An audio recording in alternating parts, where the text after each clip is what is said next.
I just want to give you a bit of an insight into the AFL Enjoyers team. We're a bunch of unique individuals, Matsa, Sfenda, and Dean. We're going to engage with our minds and our hearts. We're going to exchange ideas, thoughts, and even our energy. And to speak from your heart, you need to have courage. You need to be honest and authentic. We're not always going to get it right, and sometimes you're not going to agree with us. But that's okay, because just like you, we care. Just like you, we're passionate about the game. So if you want to come along for the ride, join us at the AFL Enjoyers podcast, because we really enjoy the footy.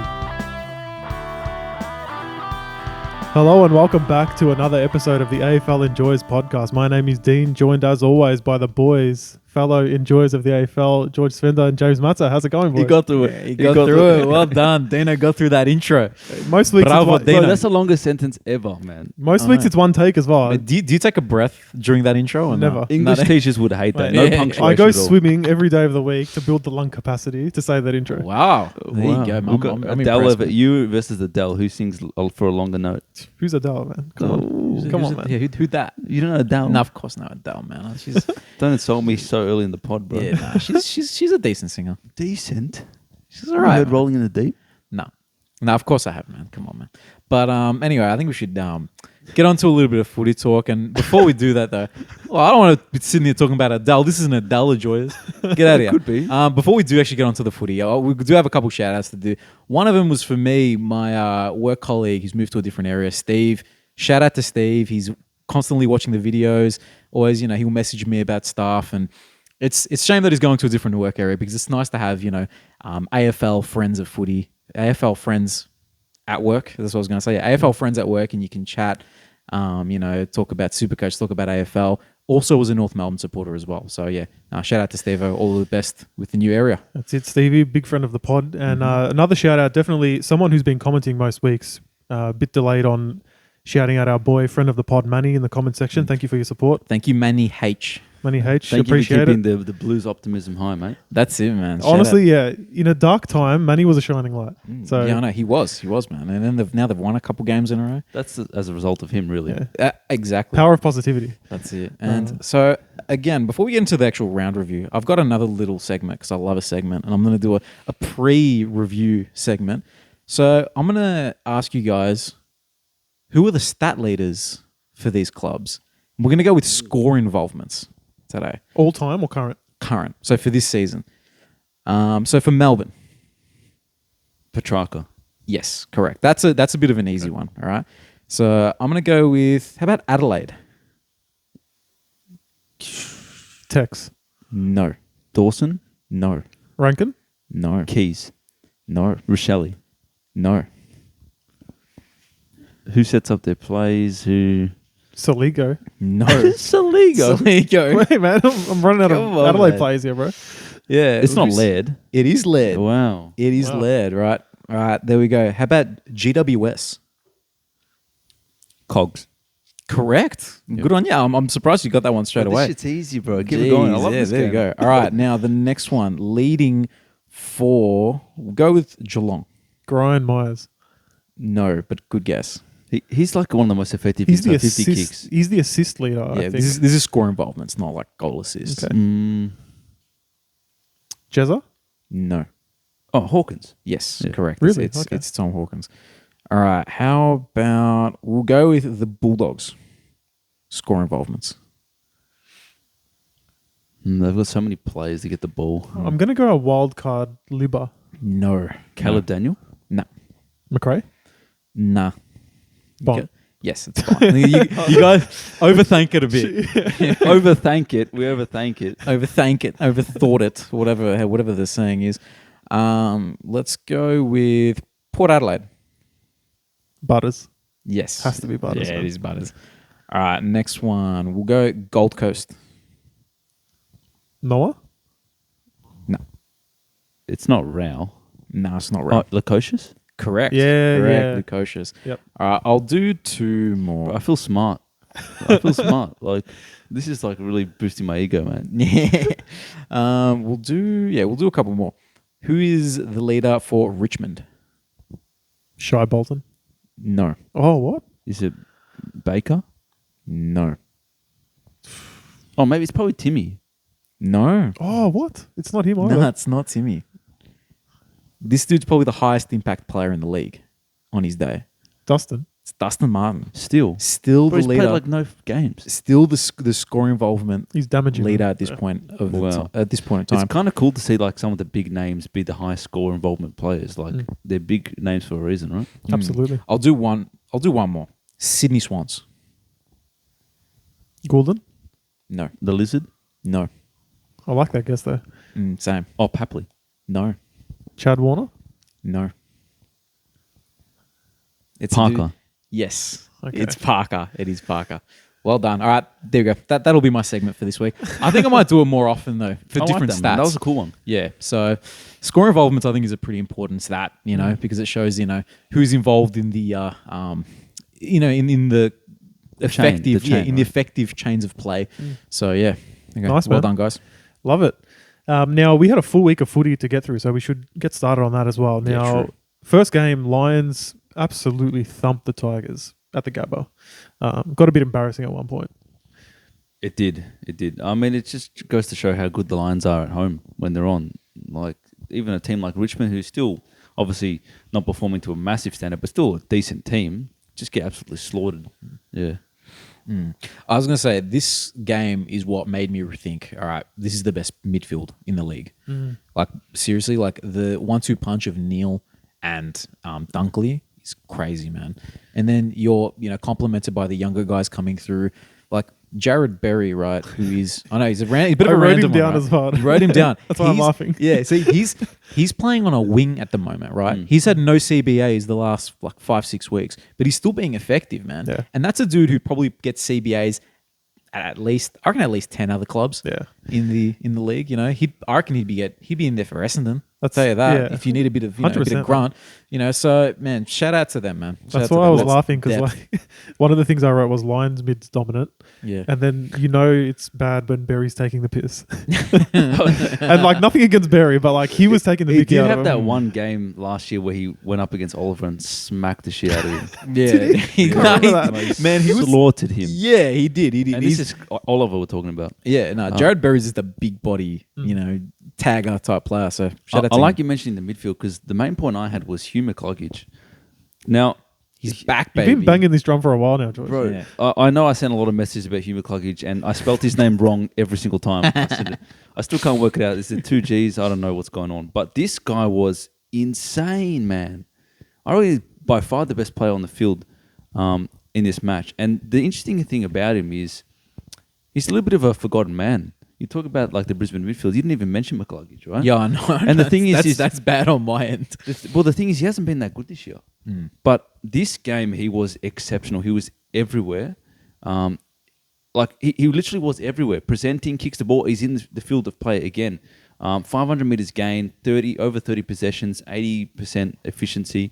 And the interesting thing about it is, he's kind of looked uninterested at times. He's looked like he's just not up to it at times this year. And in one game, boom, he's back up to the most dominant player on the field. It kind of goes to show we don't really know what's going on in the background with some players. We judge them really harshly. But was this guy injured? Was his mental state not there?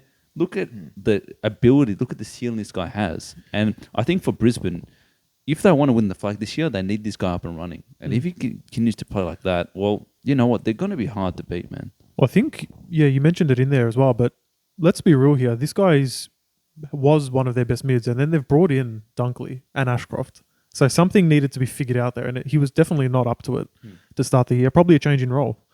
And lately, he just looks like he's figured it out, or they've figured it out, rather.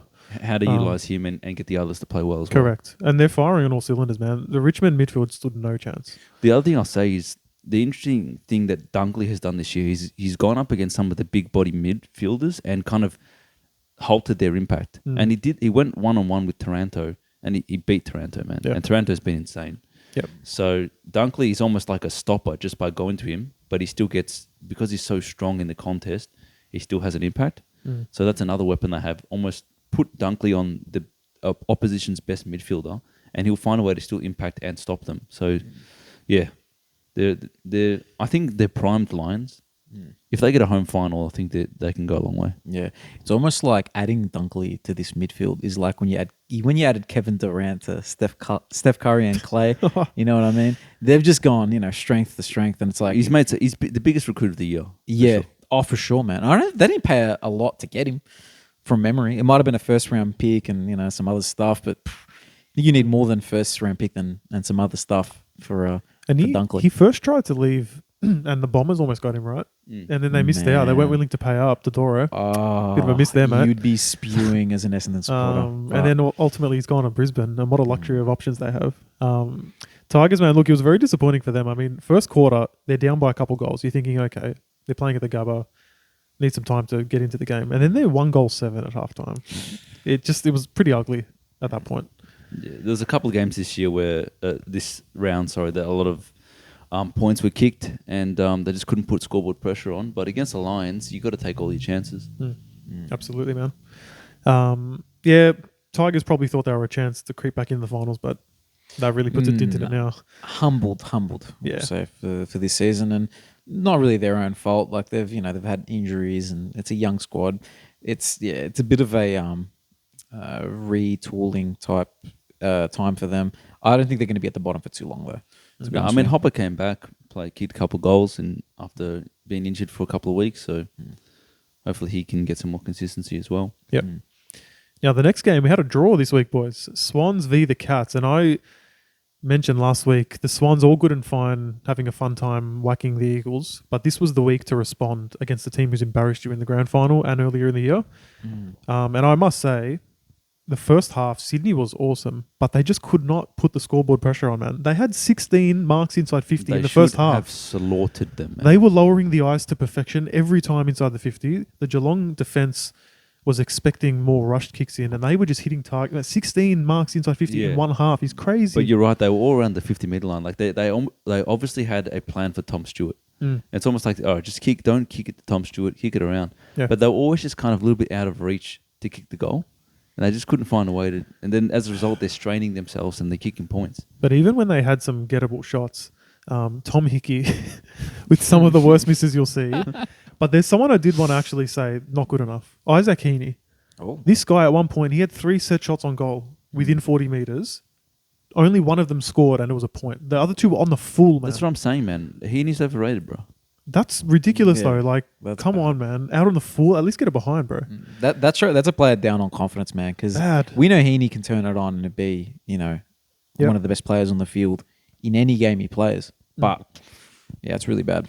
Yeah, not good enough, man. Look, Geelong, I think Sydney kept Geelong in early, but then Geelong just, as a team, they find a way to stay in it. And then they missed a lot of opportunities as well. Yeah. It was just like a Kalanga Central game. And then at the end, Robbie Fox had 3 behinds, hit the post.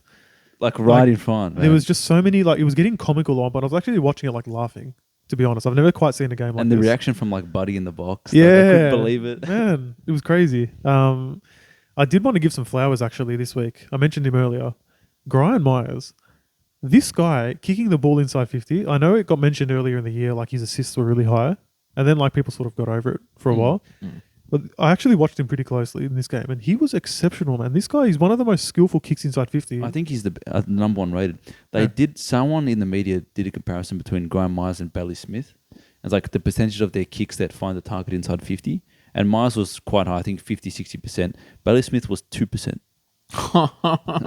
He's got that's wild. That's the thing. I think Bailey Smith. I've always seen Bailey Smith just runs and just bombs it. Yeah, exactly. And it's entertaining, but I find he's the guy I find overrated more than Isaac Heaney. But anyway, I think Bailey Smith will find a way to. Actually, Bailey Smith is an inside mid. He's not a winger. Yeah, I was gonna say a quick one, right? Most overrated player for you guys. For me, it's Bailey Smith. We've mentioned a few of them. Heaney and probably Smith. Yeah, I was going to say, my personal one, Bailey Smith. And again, it's because he just gets it, runs. He seems aimless to me. But of course, he's got that explosion. Look, I think Bailey Smith is an inside mid. He's not a winger. And it might be worth him going to another team. If he gets in the midfield, he'd be like a Dangerfield type where he just clears it and just bombs it forward. As a winger who's got more time and space, he needs to be a better kick. Dino? I'd love to see it at one point. You got any off the top of your head apart from him? Not off the top of my head. Nah, fair enough. I was thinking Heaney mainly because it was fresh in my mind. I actually wrote it down. Like, that's not good enough. Yeah, no, absolutely. Especially when your team's so dominant. But yeah, Grant Myers, man, his kicking style reminds me of Matthew Suckling from the Hawks. Sort of like that sideways. But a motion, right foot version. But a right foot version. Yeah. So I just think, credit to him, man, because the Cats forwards get a lot of credit for being like really damaging, rightfully so. But it takes a guy like him putting it on a platter sometimes. So 100%. Love Also shout out to Zach Tui.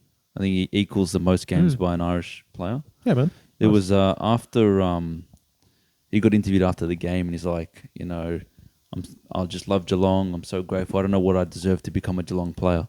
And so funny because he came from Carlton. So I think, obviously, someone's watching out for him, taking him out of that shithole into a Geelong team that won a flag. So good on him, Zach. He's a good player for Carlton. Carlton got rid of him because he had a bit of trade value at the time, and they needed to recircle. But yeah, his career, a fantastic career. That's it, man. Can I do my weekly Dean gripe with the umpires? Yeah, absolutely. Right, thanks, Has boss. to happen I'm going to eventually. ask for permission every week, and you just have to say yes, though. Okay. Right. Well, maybe no. All right. I'm over it. You're over it. Go, Dean. All right. So Patrick Dangerfield has a set shot at goal, yeah? And what we saw just watching live was he got told to play on suddenly and then sprayed the kick because he was rushed. Now, they showed the replay of it because it was a bit sus. Now, two things were happening simultaneously. One umpire was correcting the Sydney players' manning of the mark, and one umpire was telling Dangerfield to then move in accordance with the mark.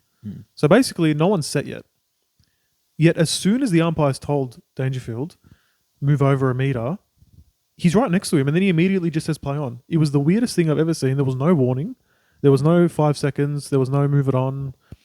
And then all of a sudden, Dangerfield in such a low-scoring game has just been rushed. He probably still should have kicked it, to be fair. But the fact that there was an umpire still manning the mark, there was an umpire next to Dangerfield telling him to move, and then just suddenly calling play on, like, get a grip, these umpires. But mate. I think they there was 33 seconds from the time that he got the free kick to taking the shot. So I think he was over his 30-second mark. Yeah, so why isn't the umpire just saying move it on, 5 seconds? They didn't give. There was him no the warning. Yeah. No, that's what I'm saying. Like, I'm not saying he didn't take too long. I'm just saying if you're still telling the person on the mark to settle down or telling Dangerfield to correct his stance, surely you don't count that. And in a low-scoring game, like, come on, man, you're inside the 50. Stop affecting the games with scores. Yeah, It's the ridiculous. The man. little technical stuff. Yeah, it's so annoying. Hate it, man. Anyway, that's it for this week. Cool. We'll move on to the next game. So Freo v the Dogs. Doggies storm homed in the end. I didn't actually watch this game live, but it looked like a bit of an arm wrestle for a long time. And then in the end, they're behind Ugle-Hagan kicking 4, which was impressive. Doggies got it done, boys. Yeah, no, you're right. I think Freo hit the lead in the last quarter, and then from then, all the main Dogs guys just got involved, like Libba, Bont, Treloar, McRae, just bang, bang, bang, and they had all the play for the rest of the quarter and just won. It's almost like time to win, and they just overpowered them in the midfield. So, yeah, it was an arm wrestle type game, but it kind of blew out in the end, kind of crazy. It's funny how it can just be so tight for so long, and then boom. But I think the better team won. Yeah, for sure. The little flowers to Sonny Walters. 4 goals. 4 goals, man. He's come back in. He has random games where he just has impact.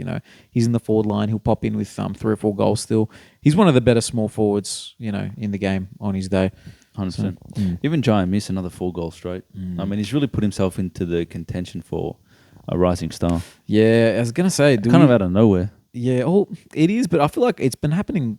I feel like even like from a month or so ago, I was kind of thinking. I was kind of thinking, oh yeah, Amos could be one there, but I never really took it too seriously. Whereas now you kind of got to look at it a bit more, with his consistent performances and how accurate in front of goal he is as well, and the fact that he's doing it on no sleep.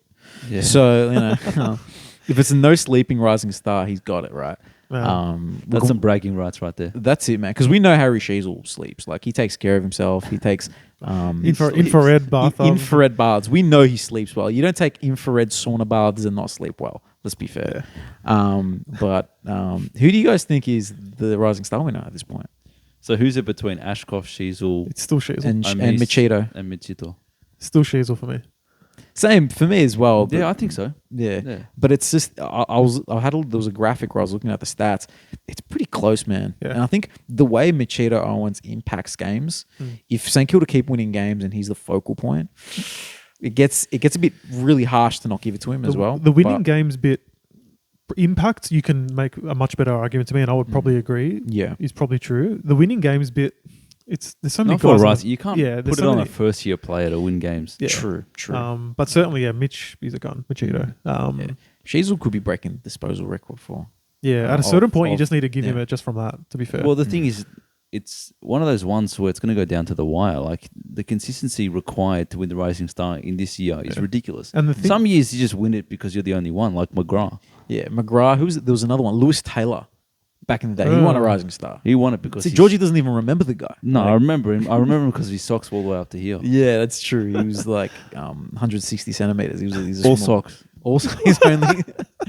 He was all socks, that boy. Oh man. Yeah. But as well, just on that point with Sheasel, like the first week, 30 disposals, everyone's like, "Oh wow, what a player!" Second week, he's done it again. Third week, oh wow.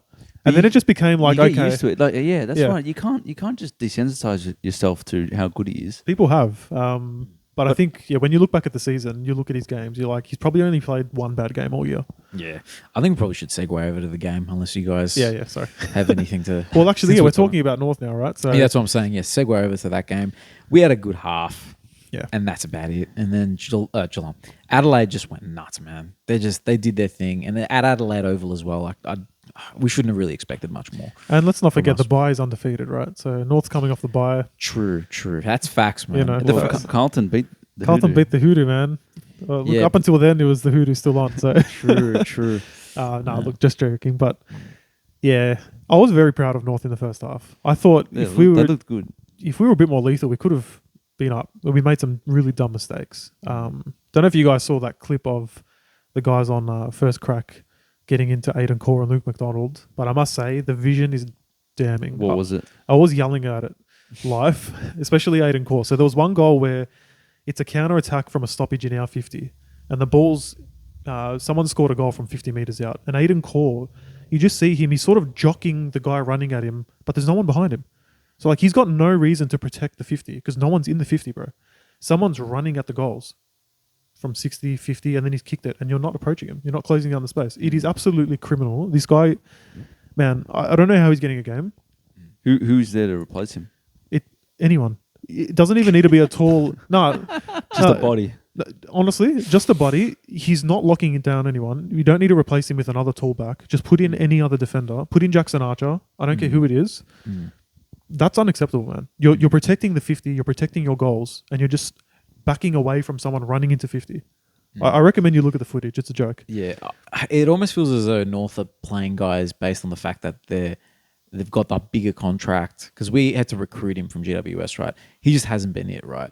And similar with Luke McDonald, man, his spot isn't really under fire, but it should be. Like, even though he's the captain, I don't like watching him week in, week out, you know? Is he playing because he's the captain, or do they No, think that he'd be provides playing him? anyway because, like you said, there's no one really to replace him.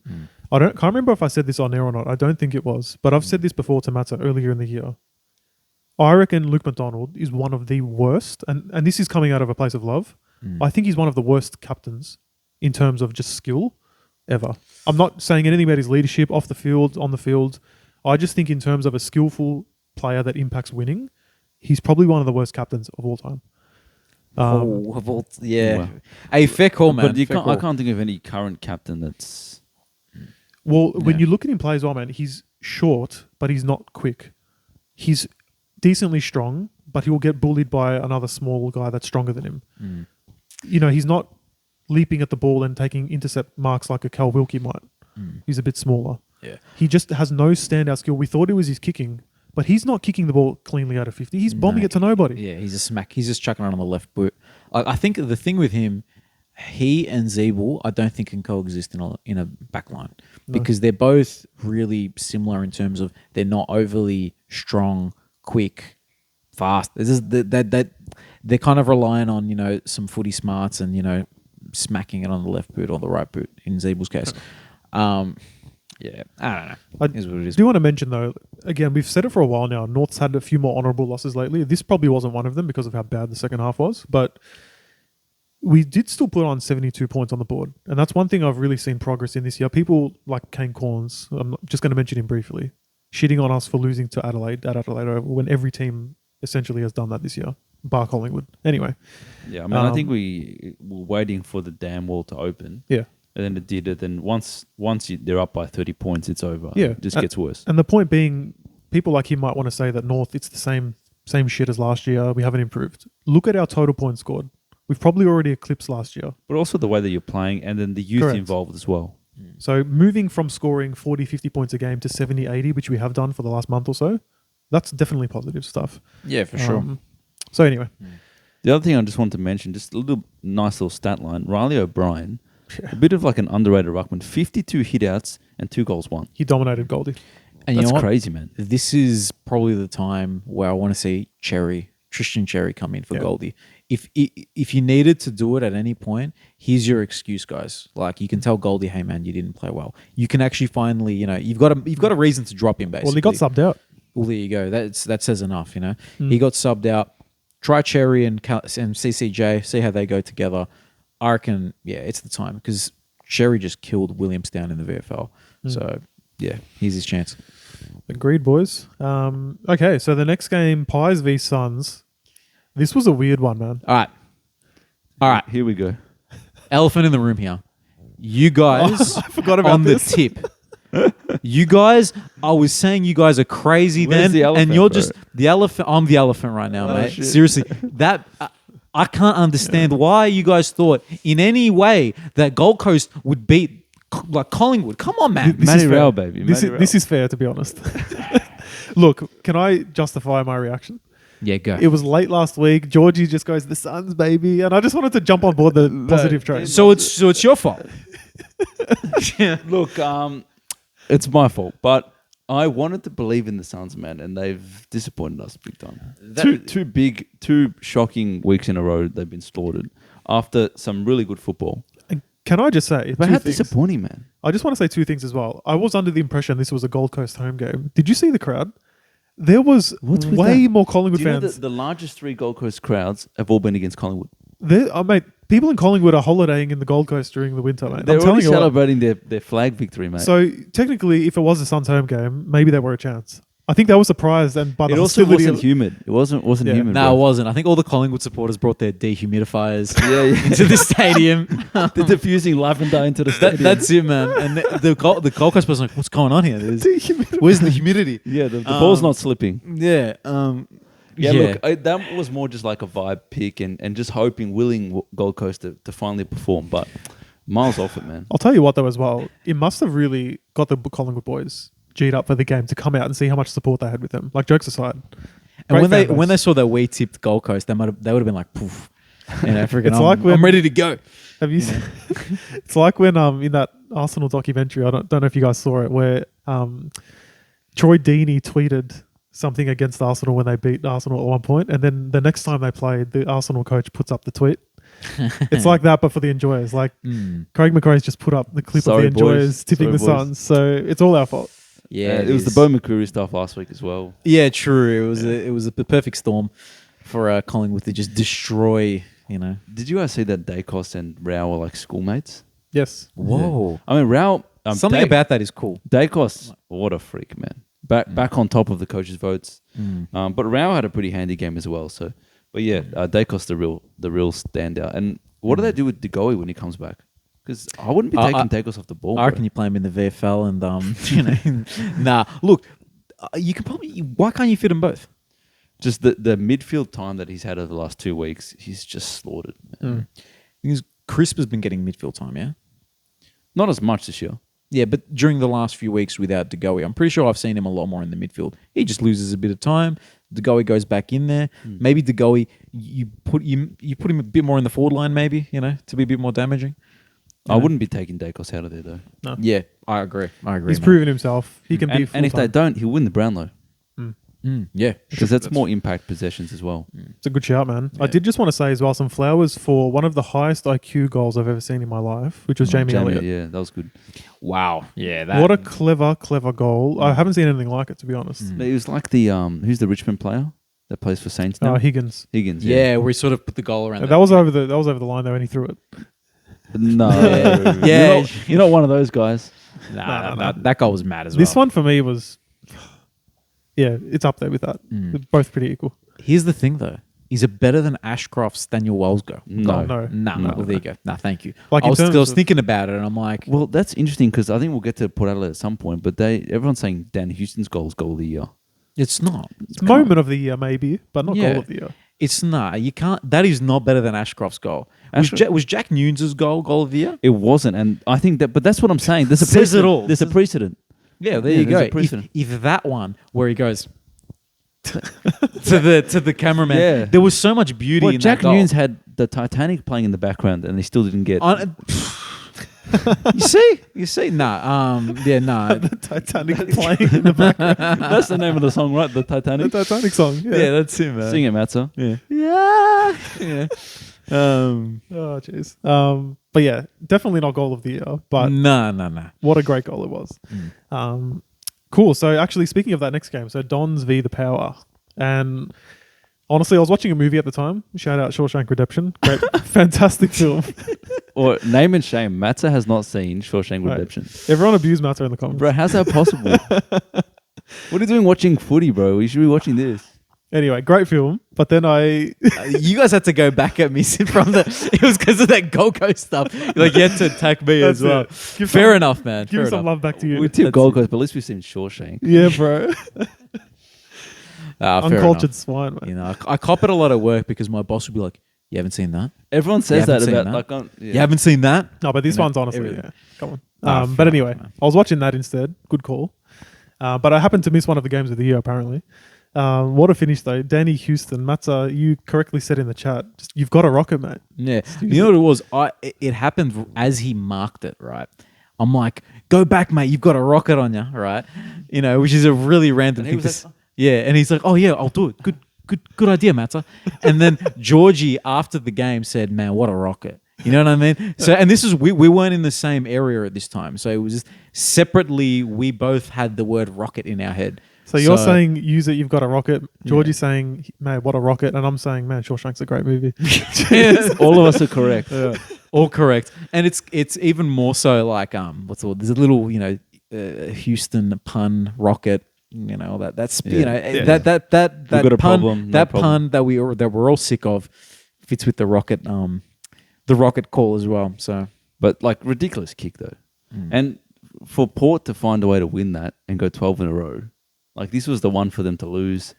Ken Hinckley's just laughing when the siren goes because he Yeah. knows he's witnessing just something beyond. Well, he was Reality. smiling before Houston kicked it. Great I vibes. wonder what was going through his head. He said in the press conference he didn't think he was going to kick it, but Well, it went to the right man. when you say like barely made it over the line, it doesn't get much closer than that. The poor goal umpire has just been sat on as well. You've probably seen that footage. there's photos of him like, you know, it's pretty funny. He just knew he was going to do this no matter what. Yeah. Really, let's Oh be honest. yeah. He's like, I'm not claiming on this one, man. I'm not, you know. It's a perfect kick. I'll tell you what, though. I think Port, similar to Sydney, should have slaughtered Essendon early, though. They had so much opportunity, and they just did not put them away. And then brave from the Bombers, who were actually quite a good team, kind of find a way to fight back in wet conditions, a tough game. Found a way that they were behind a little bit. Looks like Port was going to win. They found a way. They willed themselves back to the lead, only to lose like that. That's just tragic for them. It is Especially tragic. when finals are like so tight, and this is a massive scalp if they win. Well, let's be real, yeah. So the Bombers are, where are they now? They're just in 8th position, 2 points ahead of the Cats. If we're all putting money on this right now, they're going to lose that spot. You I don't think they'll make it? I think that, come on, They're it's the pretty good, Cats. man. They are pretty good. But I think Saints are more vulnerable. Maybe. I don't know what the Saints fixtures like. Though. But the Saints are a win ahead, but also 20% ahead. Yeah. And that's going to matter at some point. So I just think the Bombers are very susceptible. That's a harsh one to lose. I agree. Do I care? Not really. I don't care either. But I'll tell you what as well. Can I just mention some flowers here as well? Is this guy an All-Australian shout? You can instantly say no, and I won't argue. Who's this? Cole Langford. Kyle Langford. Is he an All-Australian shout for the squad at least? He might make the squad, yeah. He might make the squad.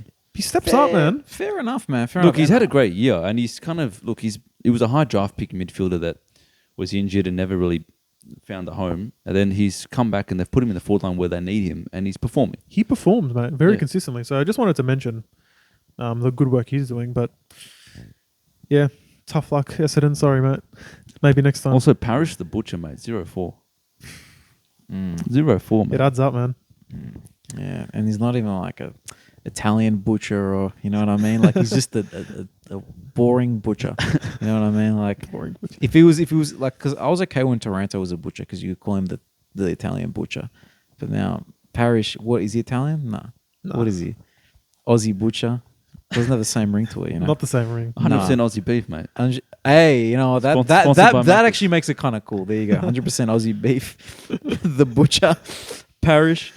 Not good enough for me, mate. He that had a was- shot in the last quarter that easily should have gone in. Yeah, that was a stretch, lads. Sorry about that one. That's but- all right. Let's move on. Yep. So, George, you get to say some nice things about your team again this week. Big Yeah. win over the Hawkies, mate.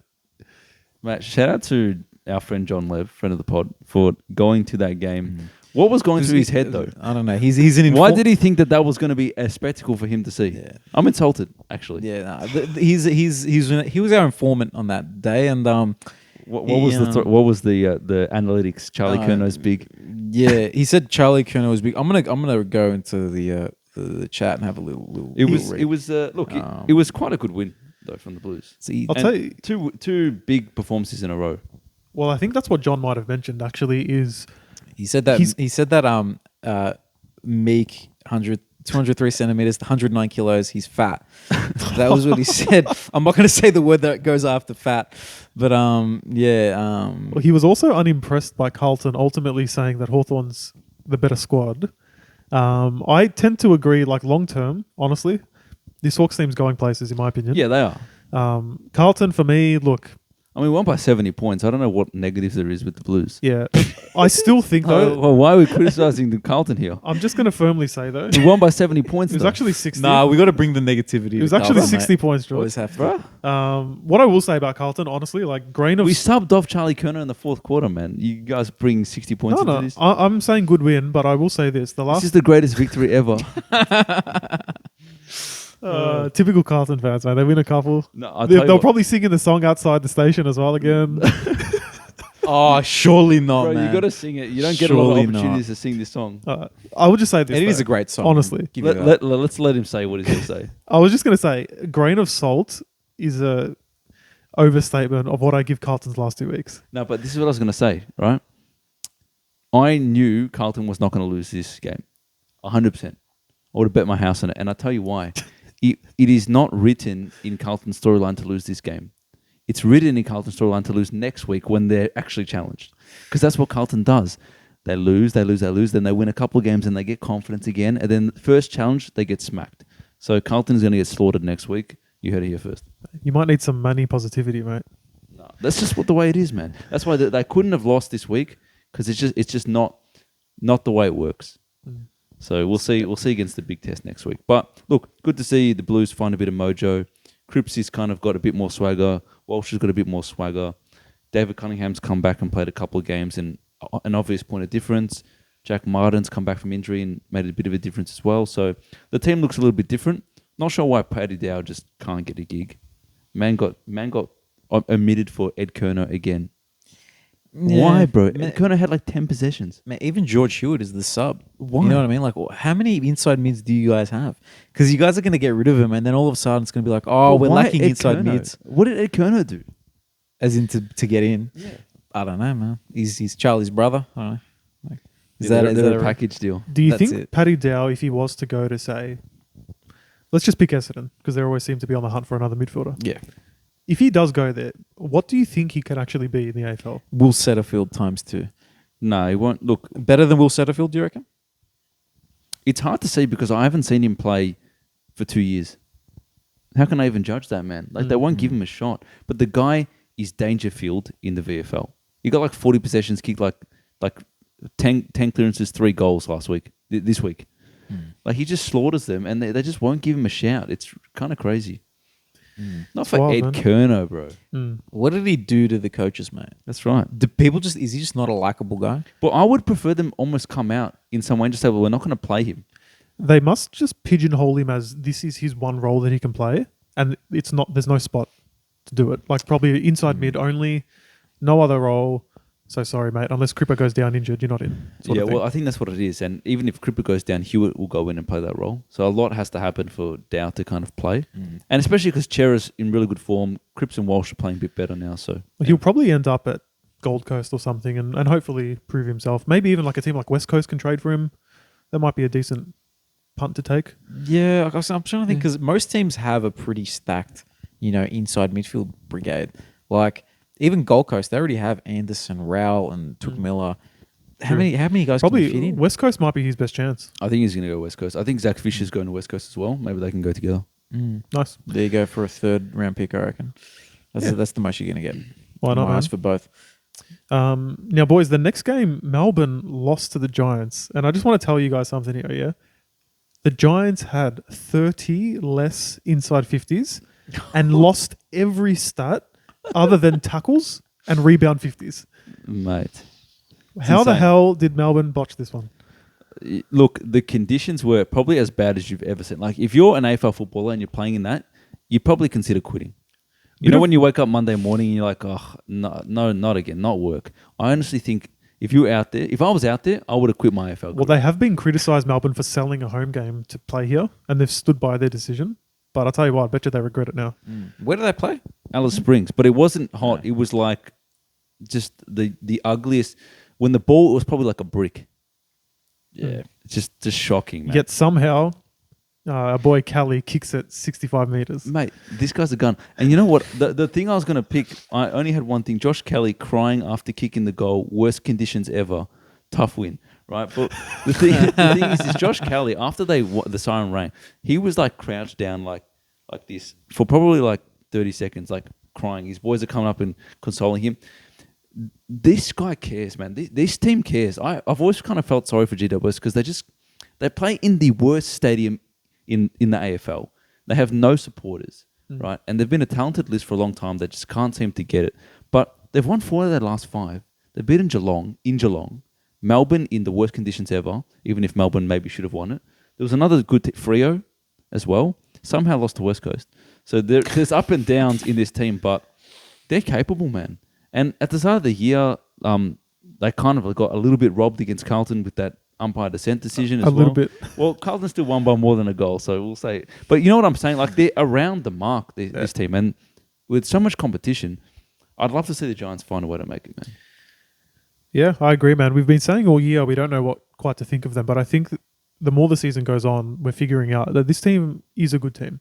Yeah. I just think, a few things haven't gone right in the start of the year. New coach, some injuries. They probably will just miss out on the 8, but they still might make it. As long as Toby Green and Josh Kelly are in that team, I think they can do anything. And Tom Green was massive. Crazy, man. But yeah, Melbourne, look, I've been saying it for a while now. This guy, they're probably the most underwhelming top 4 side I've seen in a while. Look, I think they can't play without Oliver. And Oliver had injuries this year, but he's been historically very consistent. He just plays games of football. They can't play without him, man. Viney has like 50 touches. It doesn't make a difference. They did beat Collingwood, though. Yeah, I know. So they can. It's just more like they're definitely not as consistent. I can agree with that. Yeah. But if Oliver's in that team, they don't lose that game. You would think so. I would have to agree. But generally speaking, all year, they've been the least of the top 4 sides. I mean, they are 2 wins behind the Lions. And then they're 2 wins behind Port. Another 2 wins behind Port and Collingwood. So they're clearly 4th best. Yeah. And I think just the inconsistency of teams like Saints, Dogs, Crows, for me, I'm grouping them in that they can lose on any given week category, to be honest. Wow. Yeah, fair enough. Not impressed, man. I don't know. Well, the Lions and Port and Pies are not dropping. No, not at all. Yeah. It feels like the top 2 is pretty much set in stone already. Top 3 even, yeah. Yeah. Top 3 set too. Brisbane's not moving from there. No. Yeah, true. That's a fair call. But do you reckon 3 can sneak into 2? Yeah, maybe. Maybe, yeah. And the Lions do have a good percentage. Now that I'm looking at it is a healthy percentage. Even Melbourne's is all right, I guess. I don't know. They're just not doing it for me this year. I think they're a bit flat track bullyish for the most part. Dean hates flat track bullies, man. That's If you're bullying on flat tracks, just get out of it. Stop it. Yeah. Stop it now. It's mean. Bully someone your own size, Melbourne. Okay. Let's go to the next game. This is the last game of the round. The Eagles put up an almighty fight against the Saints. I was rooting for them. I'm sure the whole AFL world was. Yeah, that would have been amazing. How were they up by 25 points at halftime? But they lost Can you explain that? 171 points to almost winning against the Saints, who were 5th. Fair to say they needed to respond, and they tried their best to respond. Yeah, I don't understand it, to be honest with you, but like It just proves that the 170, you can't lose by 171 points. It's just inexcusable. And honestly, like at the end of this game, you could tell this was a team that had no idea how to win a game of football. Saints were there for the taking, even at the end. Yeah. I know they wrestled back momentum and ultimately deserved their win, but if the Eagles were just even a bit better, like if it was North Melbourne, they win that game. Yeah. So Saints, man, when you're trying to make the 8, 4 points is all that matters technically, but got to be better. It was pretty whack by St Kilda, to be But honest the with you. thing is, though, like we haven't judged Adam Simpson that harshly, right? Because of the injuries and all that stuff. See, I feel like we say that every week, what I'm but saying, we do. But this is we do judge him. Can't judge him harshly, but we he's a don't judge Dino's him coach. harshly. Sorry. We don't judge him harshly because we're never calling for his head. But my point is this, right? You lose by 171 points, the team's the worst ever, and then the nearly beat Saints. That is effort. The difference there is effort, right? You can't lose by that much margin. Like you should cap it at 60 points just purely off effort, no matter who you're versing, right? So what? Obviously, they got to rev up this week because of just how disastrous the previous week was. But like, surely just bring that effort every week, and no one's got any issues with you. 100% agree. And I guess for me, I'm looking at their leading possession getters, and this should have been happening all year. I know they've had some injuries, but Shannon Hearn was one who's back in the team now. Big leader for them, right? But then you've got guys like Shuey, Sheed, Cripps, Barras, Gaff. These are the guys that should be their best players, not making them lose by 100 plus points. Tim Kelly wasn't even playing. I know. Laid out, yeah. I was going to say, all the guys that you were listing there, they're all premiership players. So They're all guys who know how to win. Exactly. It should never have gotten as bad as it has. Even with the injuries, you're right. They should be capping it at 60, 70 points. Kind of like North does, really, for the most part. But And Hawthorn. And Hawthorn. But yeah, look, I don't know. We'll see how they go. I mean, they're only a win behind North, and we are playing them later in the year. It would be there because we've already versed them here. Correct. So that's probably a game they've got in their schedule. Like, we can win this one. And honestly, as a North fan, would I even care if we can get Harley Reid?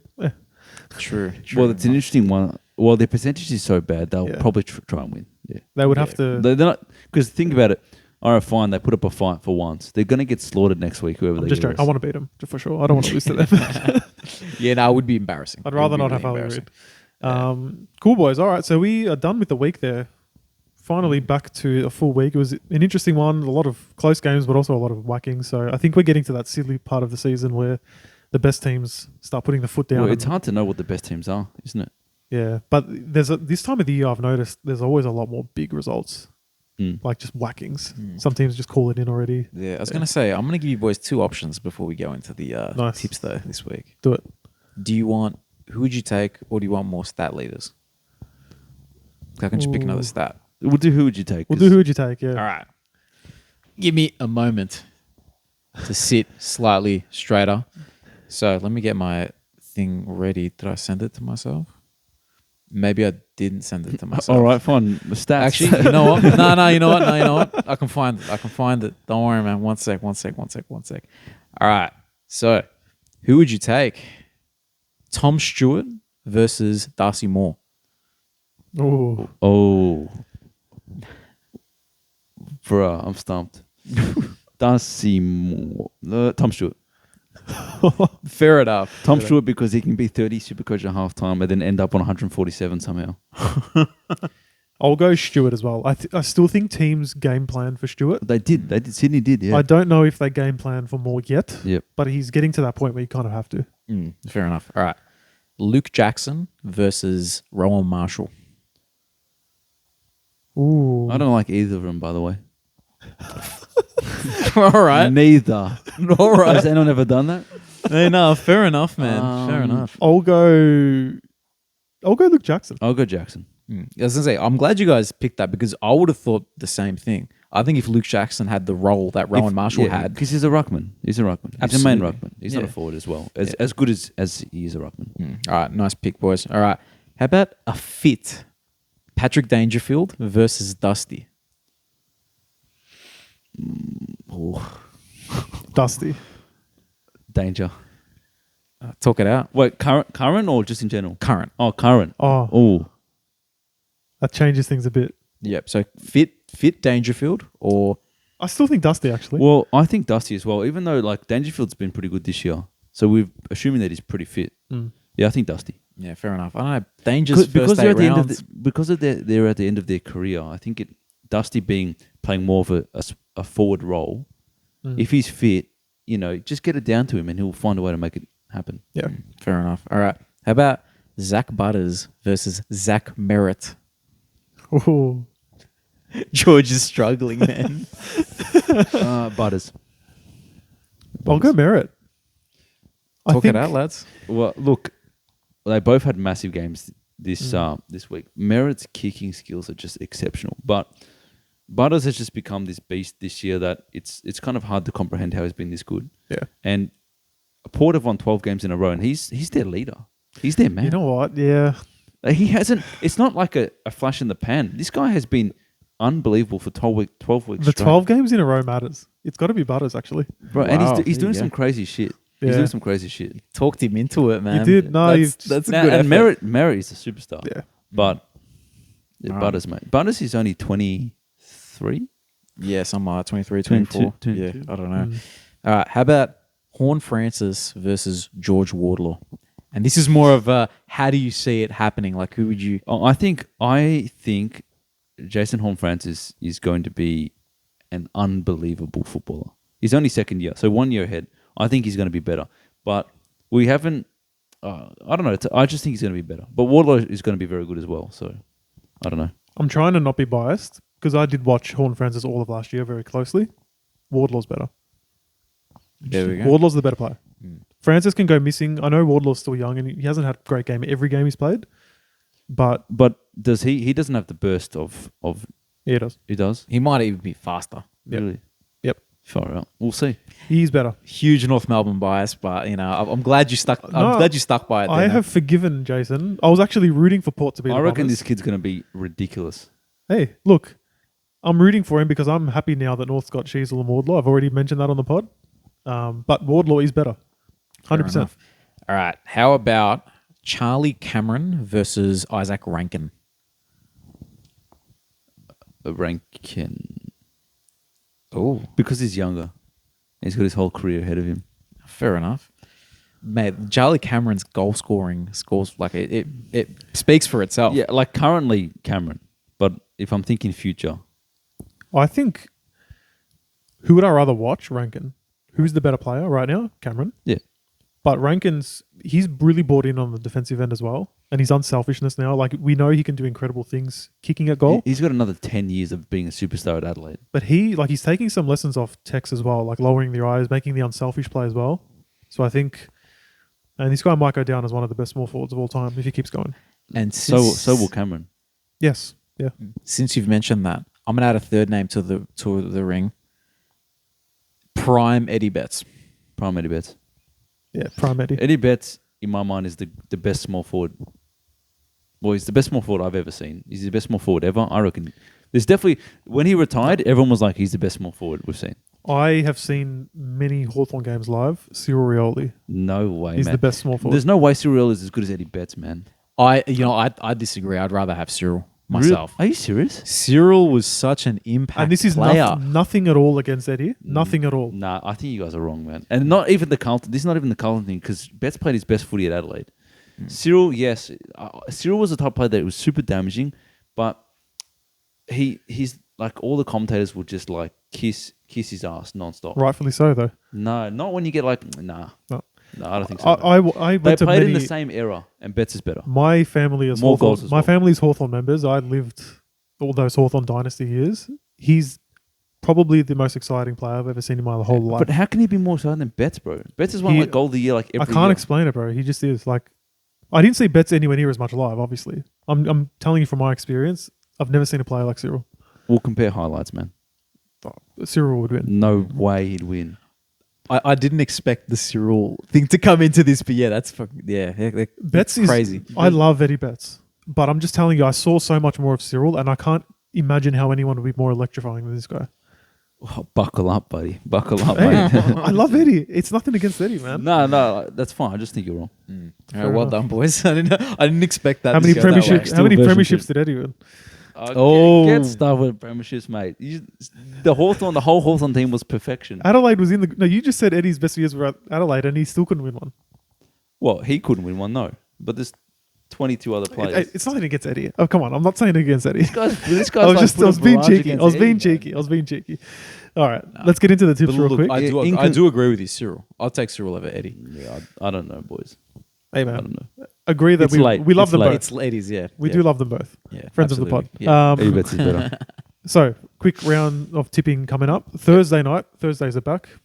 They have been for a while, and I think we're all happy with that one. So, at the G, Richmond hosting Sydney. Interesting game. I'm gonna go with Sydney. Same. It's not a clear choice though, but I just think they're coming off that loss. Can you really tip Richmond? I think they'll respond at the G. I'll actually tip Richmond. Okay. I think Sydney are playing good footy. I think they can win it. Yep, fair. Doggies are hosting Collingwood at Marvel. Doggies hosting Collingwood. You can't Collingwood. really- you can't go I against can't tip against Collingwood, and you guys can't do it this week. Otherwise, I swear. Yeah, all right, Collingwood. All right, Thank you. calm down. Thank you. Brisbane. Oh man, Brisbane is hosting the Eagles at the Gabba. This could get bad. Brisbane. Oh, This could get ugly. Bro, yeah. this Let's skip. this has to be at least 100 points. Otherwise, I know we're all going to be watching this eagerly for the 200-point loss. Yeah, Captain Neil, everyone. Yeah. All No, Dunkley. but man, Dunkley got subbed. Precautionary sub. Do you reckon they're not going to do the same to Neil? There's a chance. No, because he got injured. That's why. But it was a precautionary thing. Anyway, They're doesn't not matter. going to take Neil off How do you know? because Fags has him captain. True. Yes, That's, yeah, there we go. Fakes as if captain. That must be it, Joel. There you go. You heard it here. Um, Insider source. Giants are hosting the Hawks in Canberra. Giants. Yeah, Giants. Saints hosting Melbourne at Marvel. The Marvel factor is interesting. I'm not. Look, you're not confident about Melbourne. I'm not confident about the Saints. They're not. They're not playing good football. I'll still go Melbourne, even though I'm not convinced. Melbourne. Hopefully Oliver's back. Yeah, I'm happy to go Melbourne as well. But I don't think it's not a complete, they're not the incredible, like, faraway favourites or anything. No. But, like, yeah, both teams have been bad, but I think Melbourne's bad is probably not as bad as Saints is bad. Yeah, I don't that's know. fair. We'll see. Interestingly, though, Saints are fifth and the D's are fourth. And if the Saints do win, they'll go fourth. It's crazy how we're saying haven't been that good. That's wild. It's So just the competition's so even. there's a lot on the line in that game, actually. A shout out to Chris for that one. That's it, man.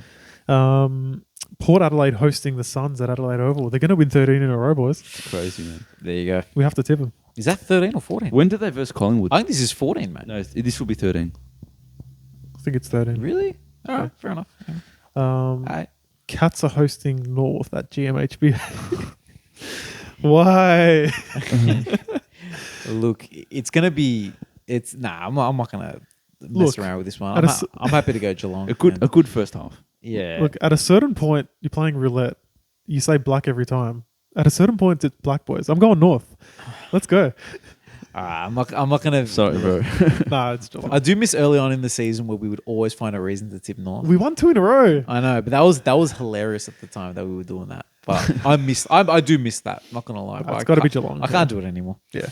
Brian Myers is going to look like prime Boomer Harvey out Yeah, there. well, Luke McDonald's gonna, Oh, Can you imagine him trying to run with Graham Myers or Core trying to run? prediction that's going to come true. Gary Rowan, 5 goals. Probably. He's Yeah. that awkward player that we can never stop. Yeah, he's... Yeah.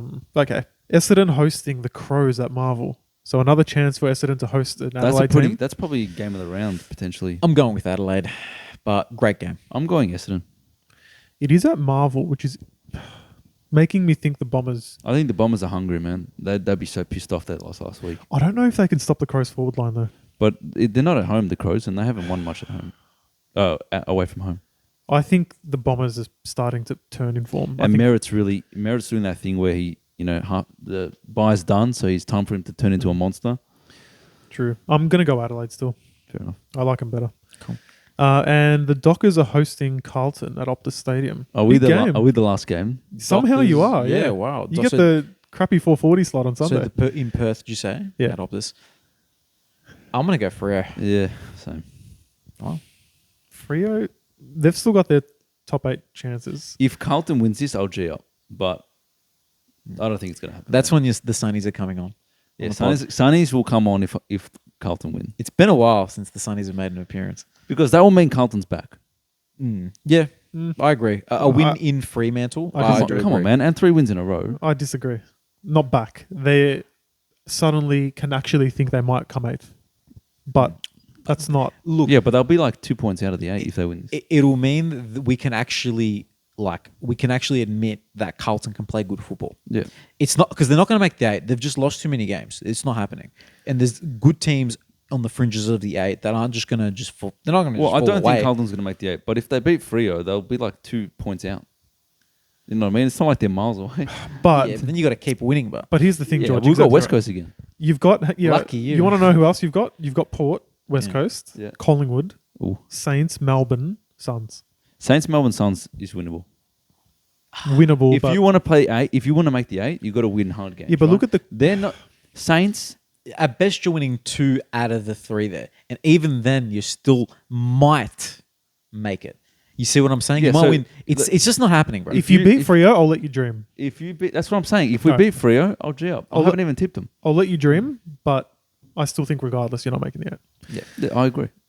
But I'll dream. That's not what you were saying. No, it is. I said if we beat Freo, I'll G up. But I haven't even tipped them. So how can I expect them to make the 8? That's fair. Fair enough. All good. That's it for the week, boys. Well done, lads.